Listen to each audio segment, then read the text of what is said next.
Graças, Henrique.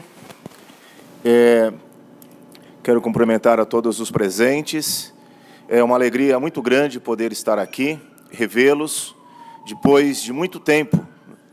É sempre importante nós nos encontrarmos, agradecer a Deus porque permitiu que nós nos encontramos mais uma vez, estamos com saúde e, quiçá, podemos nos encontrar no próximo evento que está previsto da UMAL. Uma das coisas mais importantes que nós temos que observar em relação ao tema que nós vamos tratar é propriedades rurais, conciliação e judicialização. Eu agradeço aqui também ao Dr. Maicon, que tem sempre mostrado conosco, um amigo, nos buscado no hotel, trabalhando conosco, e a palavra de Deus diz que quem encontra um amigo encontra um tesouro. Você é um tesouro, Maicon, que Deus abençoe a sua vida. Muito bem, os meios de comunicação atualmente, veiculam com frequência as informações sobre enfrentamentos no campo, em quase na sua totalidade do território brasileiro. Por um lado, nós temos os latifundiários, que recorrem ao Estado para exigir a garantia da propriedade. De outro lado, nós temos os camponeses, que buscam o cumprimento do preceito constitucional, que determina a desapropriação do imóvel rural, que não cumpre a obrigatoriedade em razão à função social da terra. Desta forma, os embates que surgem na esfera jurídica, levando o Poder Judiciário ao papel de solucionar essa questão. A implantação de varas especializadas, a utilização de meios de autocomposição, incluindo as câmaras arbitrais, agrárias, se mostra adequada. Só que ainda não é uma realidade em território brasileiro. Nós temos pessoas, juízes, que julgam questões agrárias em fórum cível comum e também em matéria de direito do trabalho, assuntos ligados à terra.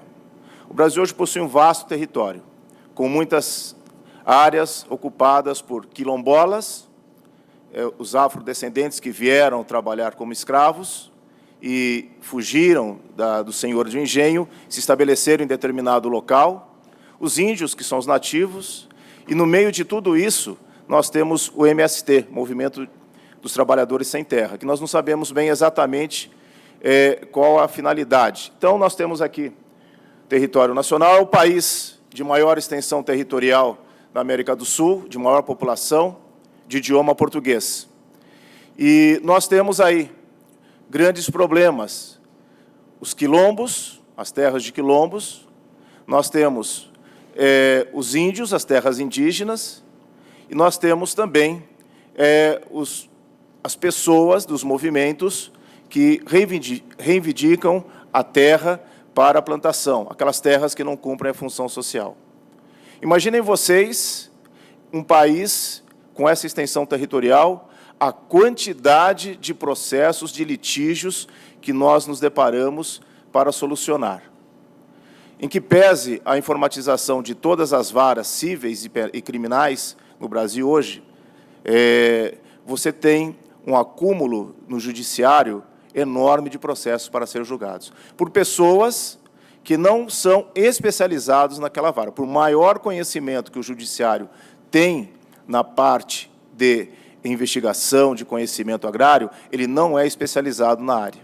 Hoje aqui eu ouvi falar de Código de Processo Agrário, pois no Brasil nós temos um Código de Processo Civil que entrou em vigência o ano passado, que já entrou em defasagem com o ordenamento jurídico, já entrou atrasado. Então, nós estamos aí numa situação que a conciliação ou a judicialização, em que pese o novo Código de Processo Civil, ele primar, ele dar ênfase na conciliação, é muito difícil. Nós ouvimos aqui a palestra do professor Ansel Chances, da Espanha, quando ele fala que precisamos comer pelo menos 5 vezes ao dia, né? Eu também concordo com isso, né? Mas para que nós possamos comer, nós temos que produzir. Em meio a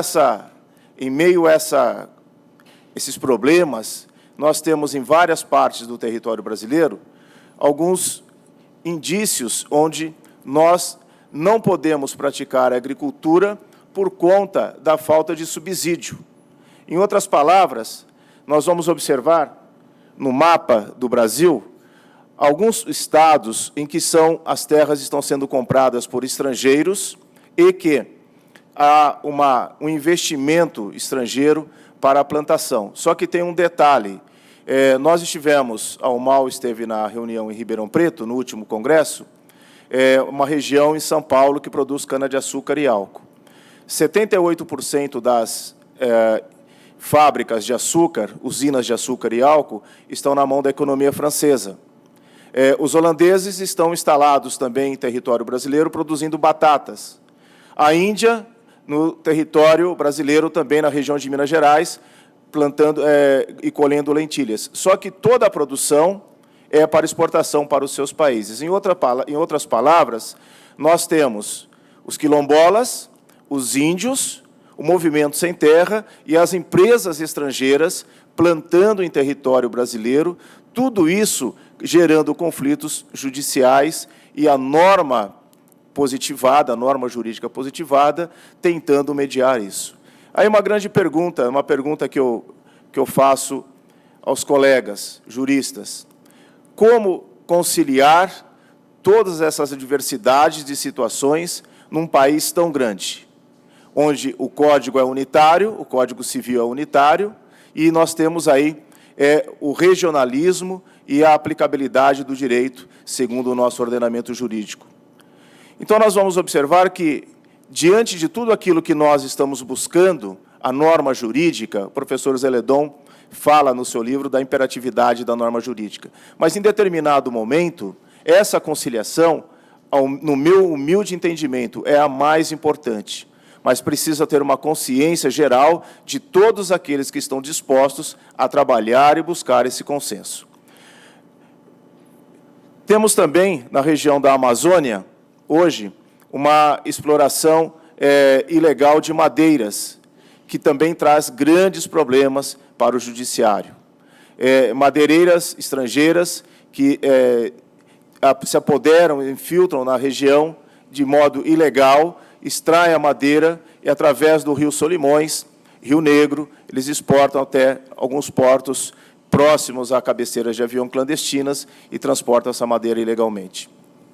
É muito difícil e eu não vejo uma solução a curto prazo. Precisamos comer, precisamos nos alimentar. E a maior fonte de riqueza que nós temos é a agricultura. Precisamos investir. E nós, agraristas, nós, juristas, nós precisamos buscar normas de conciliação para que todos os povos, todos os países, possam privilegiar aquele que está no campo, aquele que está produzindo e, acima de tudo, que as divisas e os subsídios fiquem direcionados à nossa agricultura. Não existe desenvolvimento sem investimento. Não existe agricultura sem subsídio.